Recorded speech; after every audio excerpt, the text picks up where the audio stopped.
Good afternoon, everybody. Andrew Smith from Royal LePage, Kelowna. It's Tuesday, August 2nd, 30-something degree heat. Hope you're all appreciating. If I melt, somebody call somebody. So we're here for coffee with Andy at Third Space Coffee, Landmark. I'm pretty sure it's Landmark 6. One of the most recent landmarks anyway. I'm at just down at the corner on Dolphin Kirshner Highway. You see them when you're rolling into town. Nice spot here. Everyone's busy. Everyone's doing stuff. Yeah, nice. It's kind of out of the way. It doesn't have a neighborhood-ish sort of feeling or touristy vibe to it, but kick-ass Wi-Fi. Everyone's working. It's okay to sit here with your laptop all afternoon. Yeah, nice place. If you don't work here, you probably don't come here, but it's a good spot to roll into. I'll be brief again with the housing stats.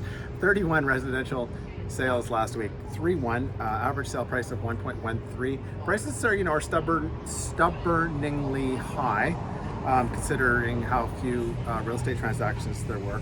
We're at about 30% of where we were in 2020, and about half of where we were last year. So keep in mind, those were crazy months, crazy past 2 years.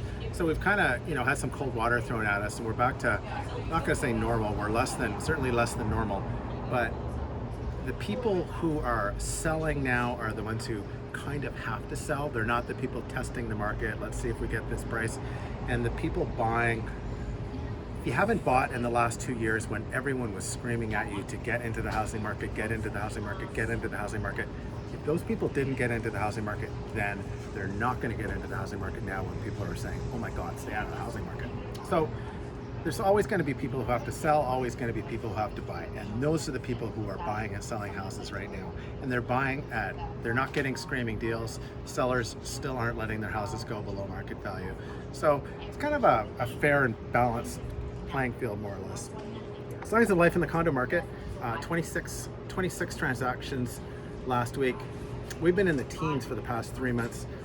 So suddenly we're up into the mid-20s. 26 is a pretty good number.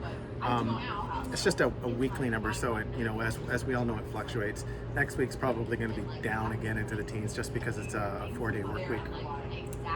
But 26 is 26, so good for us.